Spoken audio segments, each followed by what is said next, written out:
Dos irmãos, nós temos,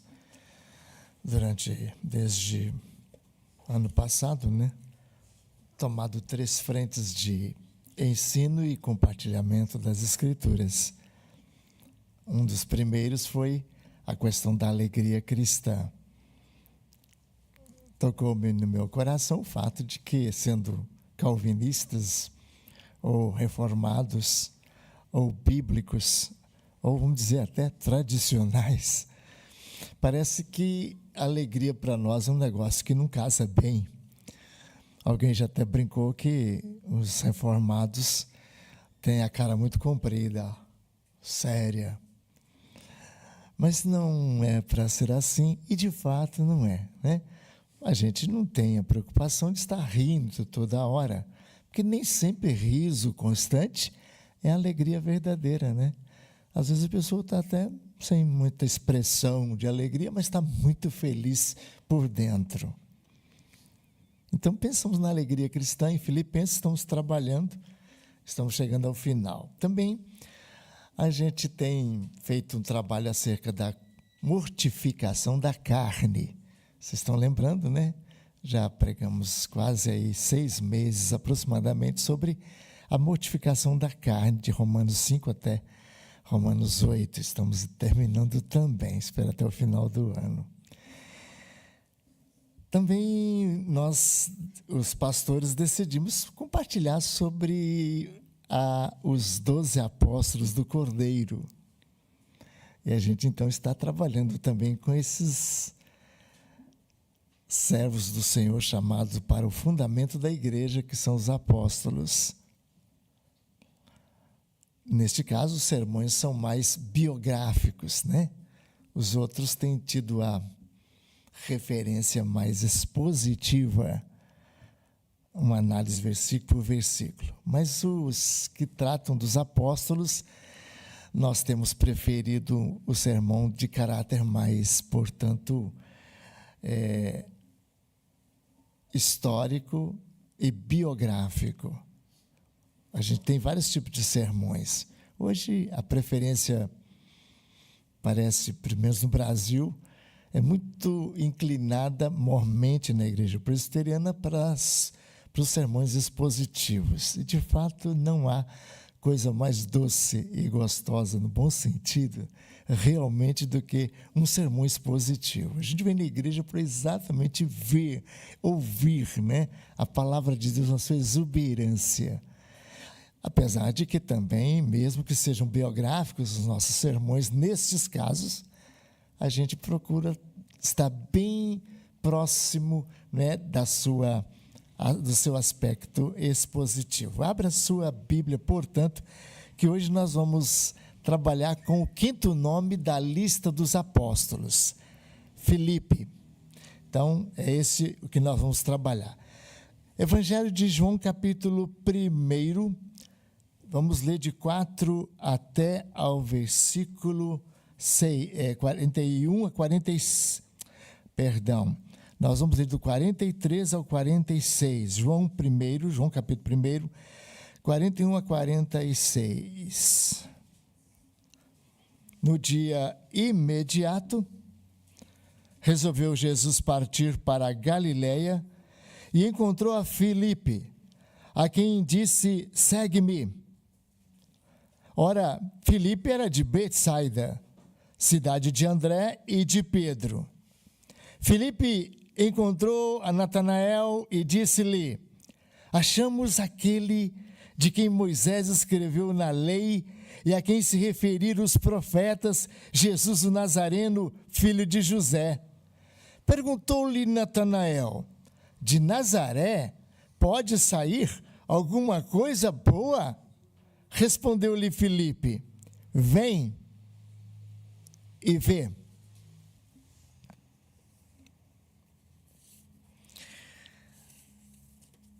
A igreja continua sendo a mesma de sempre. Tive o privilégio de pastorear 5 igrejas, sendo esta a 6ª, onde já estou, por graça de Deus, 17 anos.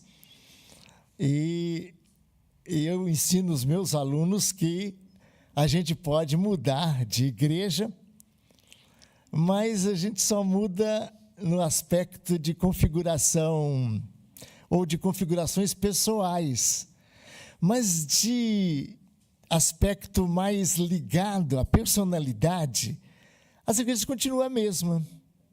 Muda-se ou mudam-se apenas as associações, mas os caráteres continuam do mesmo jeito. Em todo conselho de igreja, você tem aquele presbítero que está do seu lado, que te apoia, que te ajuda, que está junto com você. Pode ter, não é o caso muito da metropolitana, que somos poucos, e graças a Deus uma certa hegemonia, embora, claro, também a gente conta com divergências sempre, né? Mas outro grupo que se opõe, que se contrapõe, que não quer apoiar, que quer levantar dúvidas. E tem o centrão, né? Aquele grupo que sempre fica um pouco mais assim, vamos ver para onde a coisa vai caminhar, né?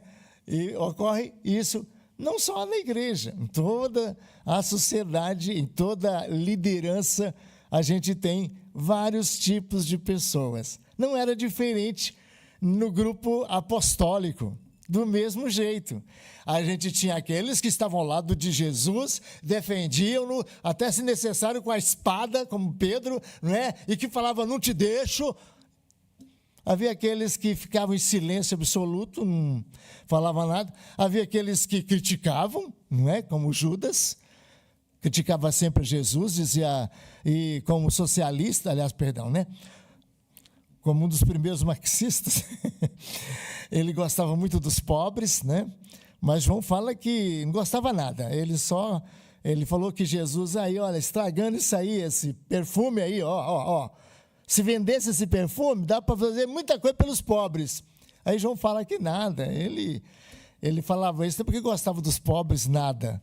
É porque tendo dinheiro na bolsa, ele tirava como ele queria. Ou fazer alguma coisa errada, né? João que falou. Infelizmente, parece mesmo, né? Alguns tipos de políticos que a gente vê. Bom, os historiadores, então, dizem que há na história da igreja, no Evangelho, alguns nomes de homens com este Filipe. Entre eles, nós temos um dos primeiros, foi Filipe, filho de Herodes, e Mariana, que era filha do sumo sacerdote Simeão, dos Macabeus. Logo depois que os Macabeus atingiram o poder, aí veio a corrupção, e aí eles deram a filha deles para casar com um Herodes, o grande, o que tentou matar Jesus Cristo, matando as crianças. Esse teve um filho com a Mariana, chamada Filipe. E esse Filipe era o esposo de Herodias. Lembra daquela história?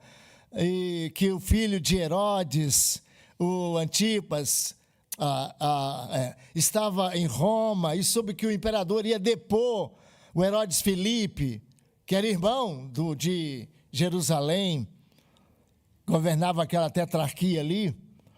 E aí ele pensou, bom, meu irmão vai perder o trono, e vai perder esse pedaço aí, eu não posso deixar. E aí o que ele fez? Começou a namorar erradamente a cunhada, Salomé, esposa do irmão dele, Filipe. E aí no dia que a filha de Salomé dançou, ela acabou exigindo de Herodes, o tio, a cabeça de João Batista. Porque o tio até prometeu a ela, vocês lembram, né? A metade do reino. Olha só que artimanha. Eu vou dar metade do reino para essa menina, já que eu vou herdar o reino da mãe dela, porque o pai dela vai cair como rei, meu irmão vai perder o trono. E João Batista falou, vocês não podem fazer isso. João Batista acabou morrendo. Então esse era um dos Filipe, que a gente tem nas Escrituras Sagradas, Herodes Filipe. O segundo Filipe que temos também na Bíblia é o outro filho de Herodes, o Grande, com a sua esposa, ou a sua quinta esposa. Ele teve muitas mulheres, e essa quinta esposa dele chamava-se Cleópatra de Jerusalém. Governou a tetrarquia, ou quase a quinta, não sabemos ao certo, aí, de Itureia, que além de casado com a sobrinha Salomé, filha de Herodes, de Herodias, e era um homem bastante simpático. Entre os herodianos, era uma pessoa tranquila. Entretanto, ele também ajudou a profanação do dinheiro de Israel naquela época. E com ele construiu a efígie dos imperadores romanos. O terceiro nome de homem com o terceiro homem com este nome, Filipe, é aquele maravilhoso evangelista de Atos dos Apóstolos, lembram? Aquele Filipe que o Espírito Santo tomou, e ele foi tomado, foi levado para Azoto, e aí ele caminhava correndo ao lado da carruagem do ministro das finanças da rainha de Candace, vocês lembram? E ele se aproximou desse homem, evangelizou esse homem se converteu. Foi linda aquela história de Atos capítulo 8. Na lista dos apóstolos, então, tem agora este quarto homem com o nome de Filipe. E ele vem sempre em quinto lugar em todas as listas apostólicas, mostrando que talvez ele fosse o líder do segundo grupo de apóstolos. E sendo ele o quinto, seguido de seu filho espiritual, Natanael, que era muito aproximado. Assim que Filipe abraçou o chamado de Cristo, imediatamente ele chamou Natanael. E você lembra que Natanael era bem preconceituoso, né? Mas lá do norte, da Galileia, pode ver alguma coisa boa? Aí Filipe disse, vem ver, confira. Filipe, Natanael, Mateus e Tomé. Então esse é o segundo grupo do qual então a gente crê. Filipe era com certeza o líder desse segundo grupo. Ele deu bastante trabalho para Jesus. Talvez dos apóstolos, alguns que deram trabalho ao Senhor, Filipe foi talvez o que, no relacionamento com Jesus, mais se mostrou um tanto cético, um tanto enigmático, um tanto racional, um tanto pessimista. A gente tem isso no conselho. O nosso, repito, Deus tem abençoado grandemente a gente aqui, mas eu já fui pastor de uma igreja que tinha 17 presbíteros na Bahia, e aí a gente via claramente essas características. Presbítero que tudo que se pensa em fazer, não vai dar, não tem dinheiro, não sei o quê, é um negócio. Pois Filipe é desse grupo, exatamente. Esse homem que Jesus chamou de uma maneira tão poderosa e abençoada, ele tinha, com certeza, a profissão de pescador. A sua cidade ou vila era também habitada por Pedro e André. Com toda certeza, ele cresceu frequentando a mesma sinagoga que Simão Pedro. Eram então colegas de profissão. Com Simão e André, eram também amigos íntimos de Tiago e João, filho de Zebedeu. É certo que Filipe conhecia e partilhava com este grupo de crentes que conheciam o Senhor Jesus. De acordo com João 21, Simão Pedro chama Tomé e Bartolomeu para irem pescar após a morte de Cristo, e vão com ele mais 2 discípulos. Não se diz o nome deles, mas com certeza um dos que disseram, Jesus morreu, agora não tem mais jeito, vamos voltar para pescar agora. Antiga profissão, Filipe estava lá, com quase certeza. Pois ele era, além de ser desse estilo, ele na verdade era bem um pouco pessimista e meio desanimado. É maravilhoso em ter tanto Filho de Deus ir a pessoas tão simples, tão às vezes desprezíveis, na vida de homens tão rudes, pescadores, numa região tão humilde da Galileia, de gente nortista, vamos dizer assim, com aptidões medianas, dialeto pesado, exposto aos gentios imundos, porque aquela região era tida pelos habitantes de Jerusalém como gentalha mesmo, gente que não tinha nenhuma espiritualidade. Entretanto, Jesus vai ali, e exatamente ali, o Senhor Jesus chama para segui-lo e para mudar o mundo. Chama também Filipe. Esses homens que, embora religiosamente não eram tão comprometidos, entretanto o Filho de Deus os chama para uma mudança radical, transformadora e abençoada. As informações que temos sobre este apóstolo são achadas apenas no Evangelho de João. Mateus, Marcos e Lucas, eles só citam o nome dele, mas não diz nada sobre ele. Exceto a ocasião de seu chamado, aqui nós temos então alguns aspectos que demonstram a sua atuação, que, portanto, não foi lá algo tão notável. A gente vê Pedro, Tiago e João sempre na liderança dos eventos, mas Filipe raramente é mencionado. E quando mencionado, você verifica que realmente não era coisa tão positiva, não era coisa tão animadora. A sua primeira interferência foi na multiplicação dos pães, lembra? Que Jesus era seguido por uma multidão. A multidão estava faminta e já era tarde do dia. E aí Jesus vira para eles e fala: dai vocês a eles de comer. Aí Filipe, já com muita matemática, ele era uma pessoa que gostava de fazer contas. Com certeza Filipe era alguém que tinha uma vida, econômica, uma vida financeira, uma vida cotidiana cercada de números. E ele diz para Jesus: o que dá comida para isso aqui? É 5.000. Aonde vamos comprar? Cadê o dinheiro para a gente comprar e alimentar uma multidão dessa, Senhor? Ele não creu. E aí André foi lá. E Vinícius, você acredita? André fez um negócio, cara, que a gente fica assim pensando, né? Como é que pode fazer isso, né? André foi lá e falou assim: ó, tem aqui 5 pães e 2 peixinhos. Você já pensou? A multidão daquela, e um discípulo pegava: ô senhor, tem um rapazinho aqui, ó, ele tem 5 pães e 2 peixes. Mas o que é isso, né? Para essa multidão. E nisso o André dá um tombo em Filipe maravilhoso, né?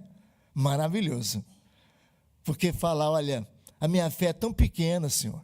Mas o Senhor já ressuscitou morto, o Senhor já fez tanta coisa maravilhosa, transformou água em vinho, quem sabe? Tem aqui um rapazinho. E Cristo multiplicou aqueles 5 pães e 2 peixes para uma multidão de 5.000 pessoas, que é calculada não menos que 10.000, né? Porque era contado só os homens. Então, nós temos a primeira interferência de Filipe aí, onde ele mostra a sua meia incredulidade, a sua fixação, né? A gente estava conversando há pouco exatamente sobre o equilíbrio da fé e da prudência. É uma coisa difícil. Se a igreja anda baseada na fé, ela pode romper na visão, ela pode crescer, ela pode investir, ela vai direto.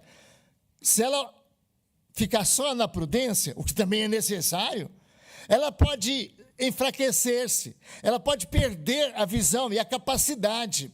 Então esse equilíbrio é ínfimo, é difícil. E para nós os crentes é a mesma coisa. Para você que tem o seu salário, que vive, você às vezes se sente assim, diante de tantas necessidades mensais, você fica um pouco desesperado. Daí o justo viverá pela fé. O justo também crê que apesar das dificuldades econômicas e das lutas que temos, o Senhor proverá. Não é o nome dele? Deus para si, disse Abraão, o cordeiro proverá. Deus é sempre o providente. Nós cremos mais na providência de que em milagres. A providência de Deus é fiel. E é isso que, portanto, equilibra a vida do crente. Na segunda vez que aparece Filipe, ele aparece na recepção dos gregos que vieram ter com Jesus. Os gregos souberam que havia em Jerusalém um homem de inteligência peregrina, um homem que estava realmente sendo famoso. E lá na Grécia estavam as grandes universidades, ou os conhecedores, ou os filósofos. E agora chegou o momento de Jesus ser um grande filósofo. Quem sabe, hoje podemos citar, Platão, Aristóteles, podemos citar nomes Sócrates, vários nomes. Entre eles, a gente podia citar Jesus Cristo, o grande filósofo. Mas Jesus não quis. Os gregos que foram lá para chamar Jesus, para ganhar um dinheirão como professor lá na Grécia, Jesus recusou. O Filho do Homem, se não morrer, não haverá salvação. E Filipe foi que apresentou os gregos a Jesus Cristo. Não sei, pensando na sua capacidade de raciocínio, de quantia, de dinheiro, de soma, ele podia pensar, talvez Jesus nem recuse um chamado desse para ganhar uma boa fortuna lá na Grécia. Não sei. A segunda vez, então, é esse aí. E a terceira foi quando ele fez uma pergunta que penalizou o Senhor Jesus. Jesus está confortando os discípulos, dizendo, olha, não se turbe o vosso coração, crede em Deus. Judas tinha traído, estava vendo assim uma previsão de uma dissolução da igreja, de uma interrupção. Então Jesus está consolando e confortando a eles. E ele fala, e quando eu for para o meu Pai, eu virei, voltarei e vos levarei para mim mesmo. E aí Filipe, do nada, fala, Senhor Jesus, há 3 anos estou com o Senhor, mostra-nos o Pai. Eu sei que o Senhor pode mostrar Deus para a gente, mostra Deus, porque isso vai bastar, isso vai ser suficiente. O que a nossa alma mais quer, o que todo homem mais deseja, é encontrar a Deus. E Jesus olha para ele e fala, de maneira assim meio decepcionado, Filipe, há tanto tempo que estou contigo, e tu não me tens conhecido, Filipe. Quem me vê a mim, vê o Pai. Como dizes tu, Filipe? Mostra-me o Pai. Eu sou o caminho, a verdade e a vida, e ninguém vem ao Pai a não ser por mim. Pouco a pouco nós vemos e conhecemos o coração de Cristo na sua capacidade de se relacionar com a liderança que ele escolheu e mostrando a capacidade do Mestre em trabalhar com pessoas que às vezes não têm tanta perspectiva, não são capazes de acreditar, de ver, de se jogar, de investir, de realmente esperar, de realmente, partir para o desconhecido. Jesus era capaz de trabalhar com essas pessoas e continua. Ele mostra a vida de Filipe, que Jesus, de fato, meus irmãos, é a resposta para o nosso pessimismo. Jesus o tinha chamado, ele o havia seguido, ele havia seguido João Batista também com seus irmãos, ele apresenta Jesus ao seu amigo Natanael e o desafia a ver Jesus. Filipe diz, achamos o Mestre. Claro que quem havia achado Filipe não era... O Filipe não tinha achado o Mestre, porque nós cremos, que quem nos acha é Deus. Nós somos desse pensamento teológico. É Deus que procura os seus adoradores, é Deus que te encontra. Você nunca vai achar a Deus, mas ele está dizendo, achamos o Messias, achamos Jesus, o qual falou os profetas. Então nisso aqui você observa que este homem era conhecedor das Escrituras, era alguém que de fato tinha encontrado aquilo que era a essência graça e que ele tanto precisava. Meus irmãos, embora seja Deus quem nos escolhe, embora seja Deus quem nos acha, embora seja o Senhor quem nos chama, a verdade é que também não podemos deixar de crer que também do lado humano está a responsabilidade da resposta, está também a atitude. É por isso que a Bíblia fala: arrependei-vos, crede, abraçai, tentai, obedecei, porque essas ordens, embora saibamos que Deus é que nos habilita a elas, entretanto é certo e seguro que também nós temos, no caso, a nossa participação nesse sentido. Embora a soberania de Deus é 100% e Ele que escolhe definitivamente, o fato maravilhoso é que o Senhor nos chama no sentido de que pela sua graça nós respondamos. Meus irmãos, nós somos escolhidos e essa é uma verdade espiritual. Ninguém irá para o inferno por acaso, por sina. Não, porque também não foi escolhido apenas, não, mas também porque recusou, porque adiou, porque rejeitou, porque recusou a salvação única oferecida em Jesus Cristo. Mas sabemos que a iniciativa de Deus é primeiro. Nós amamos porque Ele nos amou primeiro. Não fostes vós que escolhestes a mim, pelo contrário, eu vos escolhi a vós outros. Filipe vem mostrar o meu estribilho constante, que estou pregando nesse púlpito, que quem conhece a Cristo também quer compartilhá-lo. Isso aqui é maravilhoso. Observe os irmãos, olha aí o texto que li para os irmãos. Olha aí, por favor, João 1, 41 e 3. No dia imediato, aqui é o quarto dia que começou, né, na verdade, lá no casamento, no casamento, aliás, foi no outro dia, mas o batismo de João, João vai descrevendo dia por dia, né? Então aqui nós temos o quarto dia, quando de fato é chamado o dia imediato. Jesus partiu para Galiléia e encontrou a Filipe. Jesus encontrou a Filipe. Então observe bem que aqui já está bem no esquema reformado. É Jesus que encontra Filipe. E Filipe diz: achamos ele.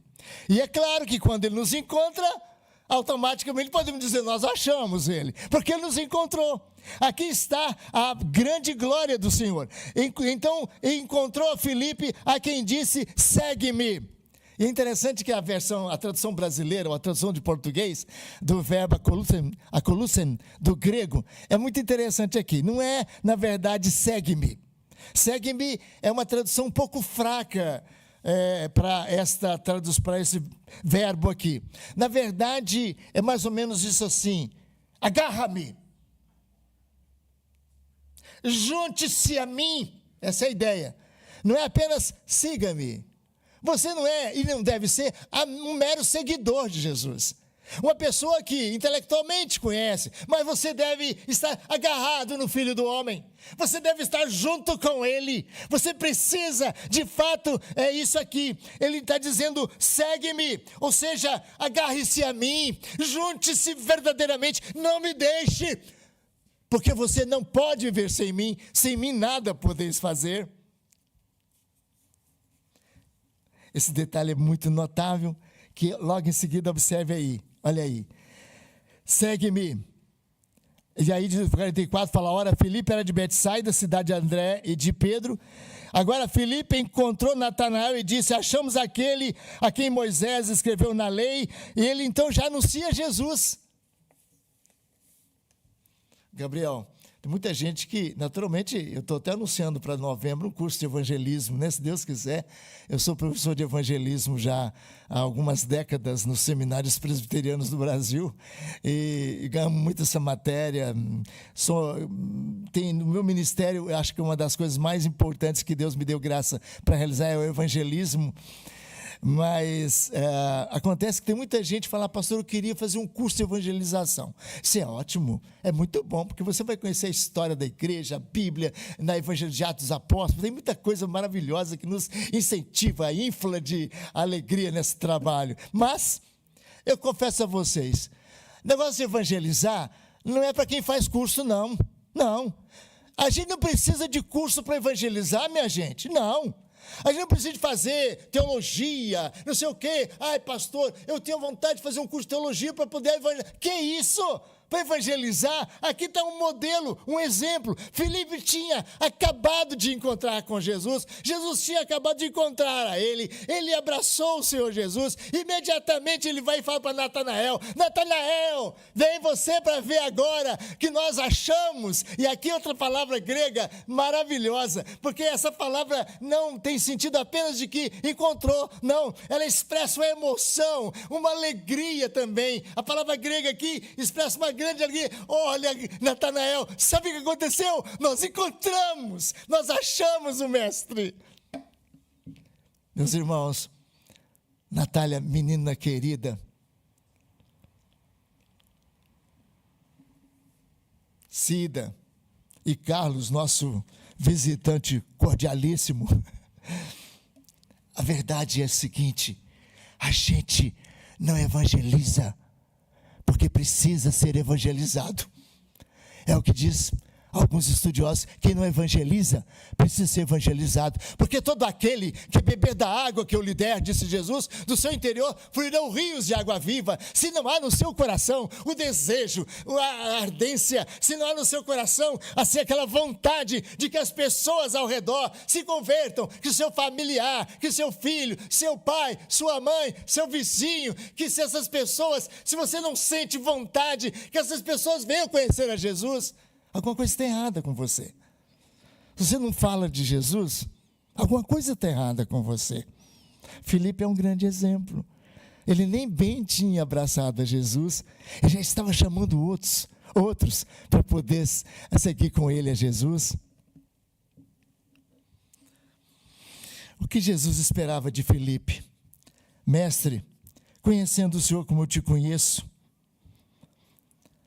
para poder multiplicar estes pães, não vai ser nada. Essa gloriosa oportunidade que se passa diante de Filipe e diante de nós.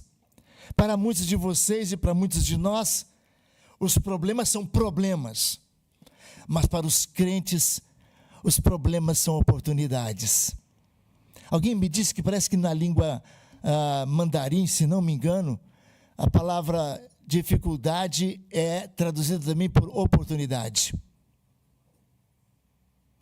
As dificuldades que você tem são dificuldades até que você não vê o Senhor Deus à sua frente. Porque então, aquilo que lhe é hoje problema, será grande solução para você amanhã. Porque, na verdade, os problemas que nos vêm, eles já também há de nos vir com as possibilidades concretas das soluções deles próprios. Alguém disse, com certo nível de sabedoria, que em toda pergunta tem a semente da resposta. E é verdade. O que você precisa muitas vezes é pedir a Deus que te abra os olhos para ver nas dificuldades que estão à sua frente, as oportunidades que o Pai Celestial pode abrir para você. Filipe, era isso aqui, Jesus dizia isso para ele: Filipe, queria tanto que você visse dessa forma. Dessa forma, você está sempre questionando, você está, mostra o Pai, como é que vai alimentar essa multidão? Filipe, olha para mim, Filipe, há tanto tempo estou com você, e você não tem visto o Pai em mim? Eu sou a revelação do Pai. Afinal, aquela multidão, naquelas circunstâncias gerais, não tinha, na verdade, alguma coisa que pudesse, resolver dentro dos cálculos humanos. Era impossível. Aquela multidão ia faminta para casa, não tinha solução. Mas Jesus perguntou a ele: o que vocês têm? Exatamente essa era a pergunta que provocaria o coração dele para pensar: não importa quanto eu tenho, não importa quem eu sou, não importa as dificuldades que eu estou passando, importa o meu Salvador, aquele que à frente de mim anda e está, que a sua graça há de me socorrer, e eu irei viver pela fé, conquistando pela graça de Deus aquilo que Deus me chama. O Senhor já sabia, o Senhor Jesus sabia o que queria fazer, ele apenas estava testando naquela ocasião maravilhosa. Filipe podia perguntar: quanto de dinheiro precisamos aqui? E assistiu arrepiado ao ver que aquele que transformou água em vinho agora podia multiplicar de maneira suficiente aquele pouco alimento que André se lhe apresentava para toda aquela multidão.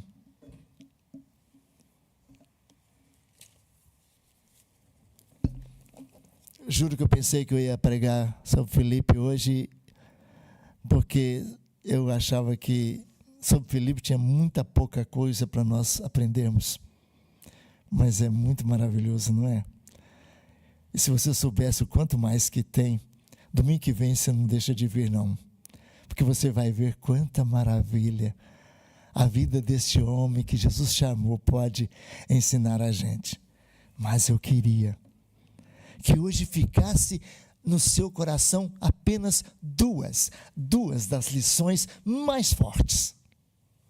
A primeira é que Deus te ajude a abrir os olhos, a fim de que você não seja como Filipe nessas circunstâncias às vezes. Não seja, em que só vê pessimismo, em que só vê, dificuldades, em que só vê números. Não, é bom que você veja isso, claro, a prudência exige isso, mas que você tenha graça de Deus, capacidade de ter a visão da palavra de Deus, que você seja capaz de ver aquilo que o homem não vê, aquilo que ninguém é capaz de avaliar. Os economistas olham um futuro sombrio, o crente olha um futuro abundante. Pastor, o senhor ficou doido? Eu acho que o senhor não está lendo os jornais. Sim, eu leio os jornais, mas também eu leio a Bíblia, aonde você pode dizer comigo o Salmo 23, versículo 1, pode? Vamos falar juntos? O Senhor... Juntos? O Senhor é o meu pastor, de nada terei falta. Exatamente assim que traduz. O Senhor é o meu pastor, de nada terei falta. Pode faltar comida para os leõezinhos, pode faltar, mas para aquele que do Senhor espera, o Senhor socorrerá com a sua misericórdia. Que Deus te ajude a ter ânimo, a ter coragem, a ter alegria, a ter capacidade de saber que quem está do seu lado não é nenhum outro, senão aquele que transformou água em vinho, senão aquele que multiplicou os pães tão abundantemente. Segunda lição, não quero que você esqueça. Eu vou perguntar lá na porta, viu, Natália? Lá na porta, viu, Débora? Eu vou perguntar se vocês escutaram meu sermão direitinho, viu, Flávia querida? Eu vou perguntar. Eu não vou perguntar vocês três, não, vocês são muito inteligentes. Eu vou perguntar. Bom, aí também já vou desclassificar quem eu for perguntar, aí complica, né? Não, eu vou perguntar qualquer um, pronto. Segunda lição. Filipe encontrou Jesus. Jesus encontrou Filipe. Filipe não se conteve. Ele tinha um amigo que era Natanael. E ele sempre está associado a Natanael no Evangelho, sempre está junto.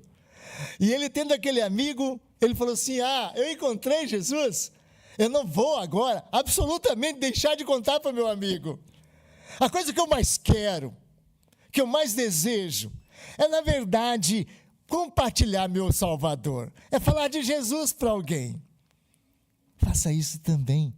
Seja como Filipe, anunciando o Filho de Deus, se você já o encontrou. Vamos orar. Muito obrigado. Leva-nos para a nossa casa, para a nossa família, para o nosso bairro, para a nossa cidade, com a certeza de que, ainda que os problemas se aumentem, se multipliquem, as consolações das tuas palavras alegram a nossa alma. Ajuda-nos a ser mais otimistas, mais confiantes, mais corajosos, mais investidores. Ajuda-nos a saber que é plantando que a gente colhe, é dando que a gente recebe. Ajuda, portanto, a tua igreja a ser uma igreja voltada, portanto, para a tua graça infinita, e aumenta o amor em nossos corações pelos nossos amigos, quer parentes, quer vizinhos, que a gente não fique satisfeito enquanto não tiver aquela bênção de vê-los aqui na igreja, é convite nosso. Anima o nosso coração, porque a gente tem a graça de trazer alguém aqui para conhecer a Jesus como nós o conhecemos. Em nome dele oramos, amém.